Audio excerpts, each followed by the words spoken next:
I thought maybe this was just, a learning curve, right? We're new to this and stuff. But I shared my story with one of the current counselors at the city, and I was also with the Chamber of Commerce, because I joined with the Chamber of Commerce, and I was told, no. This is the kind of stuff we're seeing over and over again.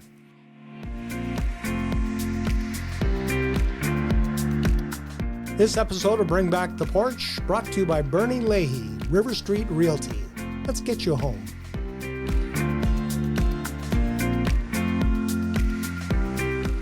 "39 candidates vying for 8 seats at Medicine Hat City Council October 20th, and one of those candidates is with me now.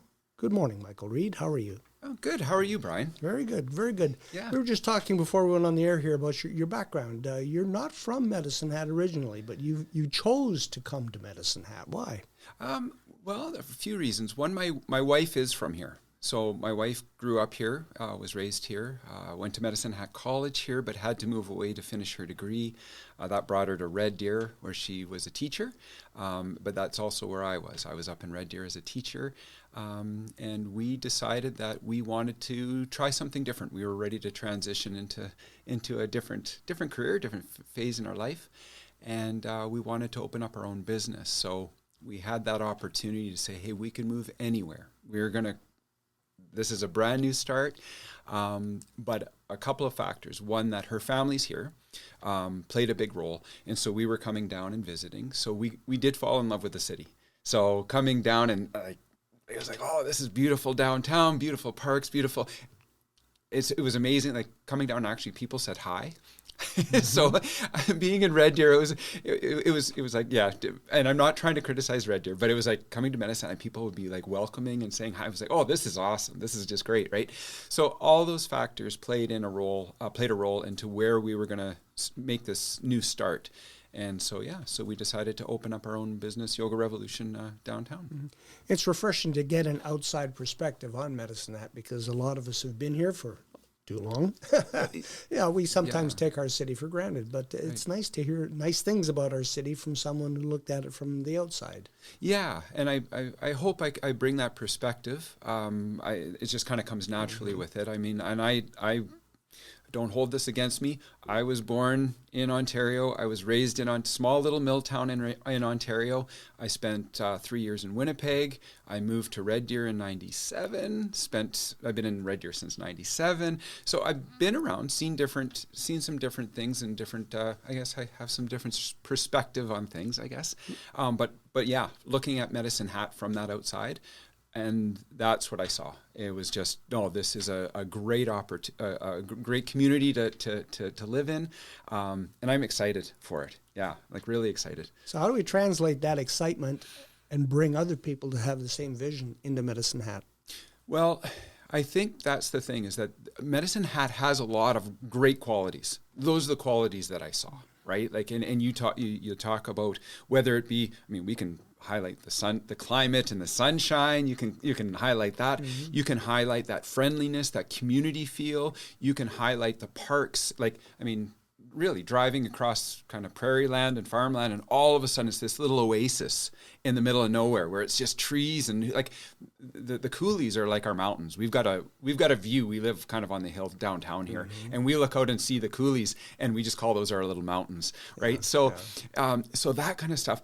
Then take your historical piece of it, the characteristic, the history of it, our downtown, the historical buildings, the Medalta, you name it. All those things are beautiful that I think do attract people. I think there's other factors that are maybe preventing people from maybe establishing themselves here. So we have a recipe for success. So what's spoiling the broth? Well, and this is just from my experience so far. So when we opened up our business, and I know I've shared this story before, but I'm going to share it with you because I'm just going to share it. I love sharing my story. We're on the porch. We're just that's talking. Right. Yeah. So we opened up our business, YogaRevolution, and went through that process, all the process you have to go through, right? It's first step, do this, next step, blah, blah, blah. So we got to the point of having to work with the city to say, okay, here's what we would like to do. So city development. And we started that process. We were getting one department, our first department, yes, we want you to, go ahead. We're ready. We brought in, for leasehold improvements, we brought in a developer that helped us with making our leasehold improvements. They had all the blueprints and everything. Their engineers had it all laid out, and they said, let's get a pre-inspection done, so that way we make sure there's no surprises. Because this is something that it's big for my wife and I. We have to go to the bank. Putting your life into it. Absolutely. And we have to go to the bank and get a loan and all those things. We're like, are we going to qualify for this, right? So what is this project going to actually come out to? I had already had the plans in my business plan, but then sometimes that's different than reality, right? So, but we didn't want any surprises. And we were like, no, you're good. And then it was at the end where we're not just like ankle deep or knee deep or waist deep. Now we're like neck deep in, right? We've committed. We are committed as far as you can. Pretty much as much as you can. And we were told, no. So a different department comes in, and particularly the follow-up inspection, saying, no, you need to have a fully accessible change room. And yes, most people would say, well, you should. Well, but we were already told we didn't. And the reason why we were told we didn't is because we had a fully accessible bathroom. Our change rooms were separate from our bathrooms. And we were told, no, that should still qualify you, so you don't need to do that. And then a few other little things. So in terms of fire safety for the stairwells. But these are all things like, well, why weren't we told this ahead of time? That was a $55,000 addition, where we're like, we thought we were this close to not being able to make it already. Now now what, right? So it was very challenging and stressful, and I thought through that, obviously we made it. We did make it through. I thought maybe this was just a learning curve, right? We're new to this and stuff. But I shared my story with one of the current counselors on at the city, and I was also with the Chamber of Commerce, because I joined with the Chamber of Commerce, and I was told, no, this is the kind of stuff we're seeing over and over again. And I said, oh, really? And so I got invited by the Chamber to sit down last spring to reevaluate the municipal policy, do the review for that, for the recommendations through the Chamber. And I'm in that. I'm like, are you sure? Because it's just me. I'm just my own little business. And I'm in there with developers, engineers, like big time projects and project managers, and all sharing the same stories of how difficult it is, and it's that surprise. It's almost like you're gonna go ahead, no. And then what? And then it's like, no, like there's not even here's what you need to do, here's some solutions, here's how we can work with you, that kind of thing. So is that what pushed you into running for city council? Yes. Yeah, absolutely. Like, and part of it isn't from a perspective of like, I don't have an attitude of complaining. I'm coming in angry and I'm going to change the world. I'm just like, no, I think there's things that can be done. So I'm big on taking action. So instead of holding back, what can I do? I'll share my story. Now I'll try and advocate. And then not only that, bring everybody to the table, because that's all I see. I see a lot of people working hard. It's not a criticism. I wouldn't finger point to any person, even department. I would just kind of say, I think there's a lack of efficiency. I think there's ways to optimize things better, and maybe change that script. Change that script. I use the word, we're open for business, rather than, I think our words say we're open, but our actions say we're closed. So being a part of that to help. Prior to setting up your business here, did you have any experience as an entrepreneur? As an entrepreneur, no. So my career, I when I first moved out to Red Deer to Alberta, it was to work in the oil patch. So that was what got me on my feet, and worked in the oil patch. That's what actually got me through school, became a teacher. So no, my experience was in teaching.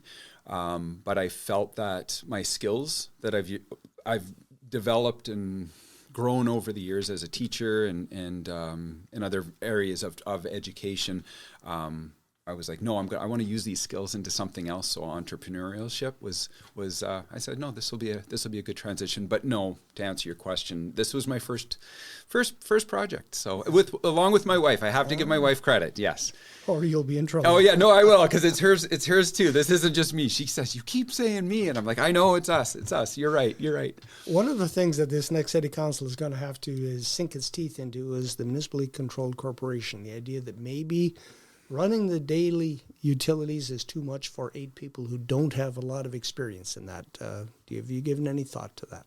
Yeah, and that's one of the things that, like, I guess the first thing is, and I've used this phrase before, get our house in order first, because to me it's like, why did that council feel that way? And maybe there is a valid reason. I think, unfortunately, there's been a lack of trust with kind of how this last council has managed itself, and for whatever reason. Again, I'm not pointing fingers, but when there's that lack of trust, then me as a taxpayer, I'm like, do they really need it? Or, right? So the first thing is get the house in order first. Build that trust. Like, say, hey, no, let's really look at this. And as a taxpayer, I'd be able to say at that point, okay, now if they're having to make that decision to rely on outside help to help manage this, I trust that they're making a good, honest decision. I don't feel that right now, right? And again, not about pointing fingers, and because maybe it is there, but we just don't have that. So first, look at that. So I'm not opposed to the idea, but I'm not saying yes, we have to. It's kind of like, let's get things in order first. Let's get a clear picture, because if it's something that this new council can come on and be a part of, and to be able to say, no, actually, it is manageable. We've now that we've got everything in order, we've got our priorities straight, and we're working uniformly, we can do it. Then why spend that extra money to bring someone in to manage it?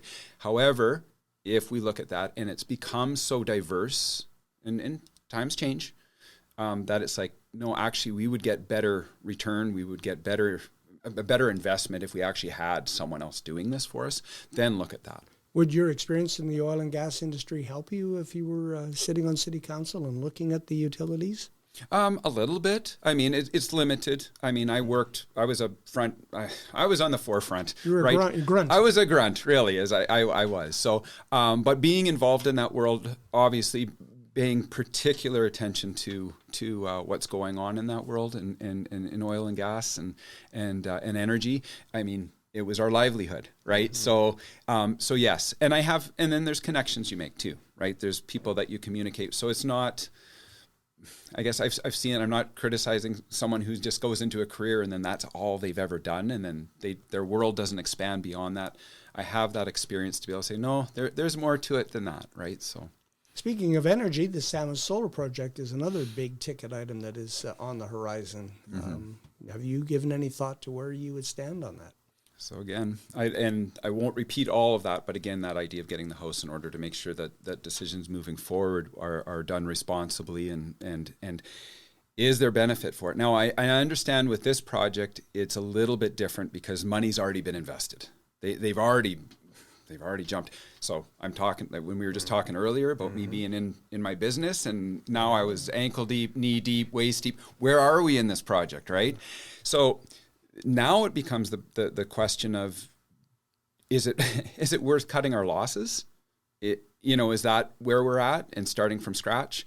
Or do we say, no, at this point, we need to make this successful and make it successful, because we can't afford to go part way and then have this fail. So, but again, it's really looking at those numbers, and those are numbers I don't have in front of me. Right, and that's something that I don't know if any of us do, except maybe the current council does. I don't know, but get that house in order first. Really, really look at those numbers.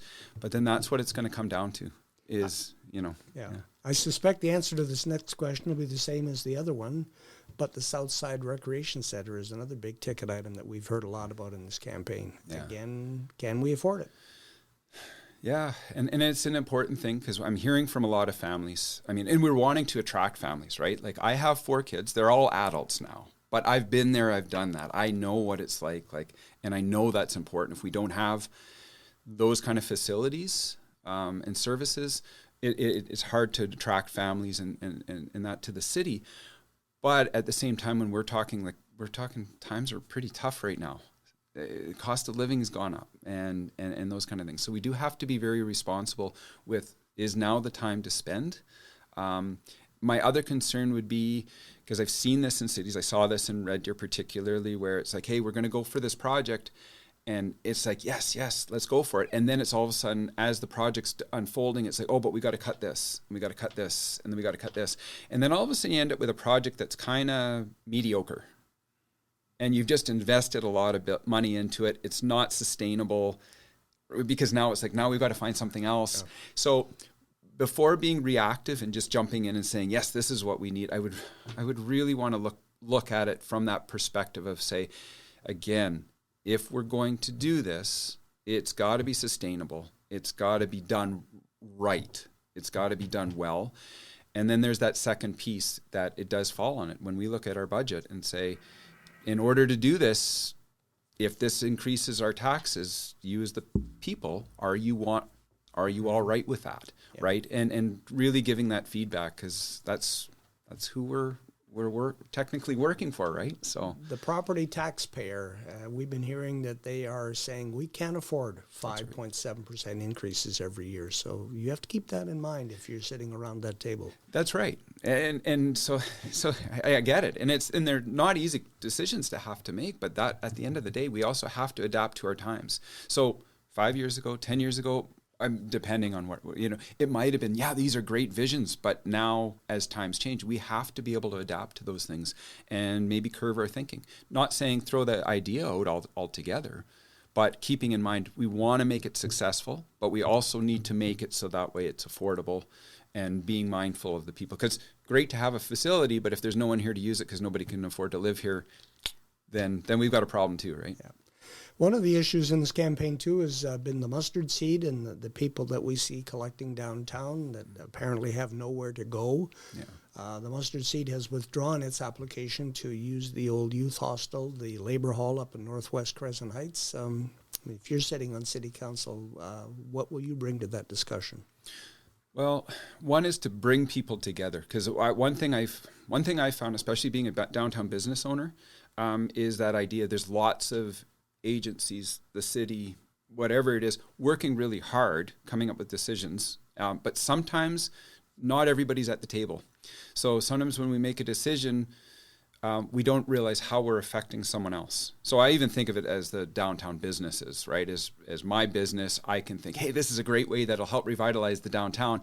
But then if I talk to my other business, my neighbors, and then they say, oh, Mike, that actually really negatively affected us, right? Mm-hmm. Maybe you shouldn't have done that. And I know that's a simple example, but this is where it is. It's making sure that we're bringing everybody to the table to find, okay, what we want a solution, and what is going to be the best. How is it going to best serve what the mustard seed's doing? How is it going to best serve those people?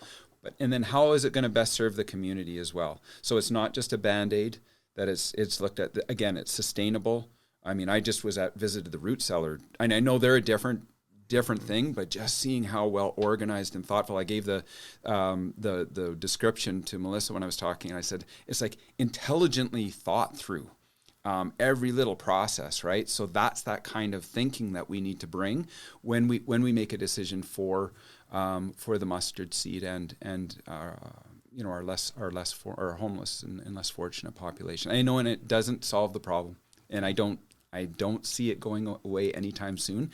So it is something that we have to be mindful of, and rather than complaining, rather than just being frustrated with it, say, okay, this is what we have to deal with. So let's put our heads to the table and let's find actionable solutions that are sustainable. And then once those decisions are made, like I think I wrote about it in a blog, I said, whatever community ends up taking on that responsibility of, say, wherever the mustard seed does get located. And I use the downtown as an example. I wasn't saying it has to be there, but say if it was, I think the rest of the community of Medicine Hat should be saying, whatever community it is, thank you.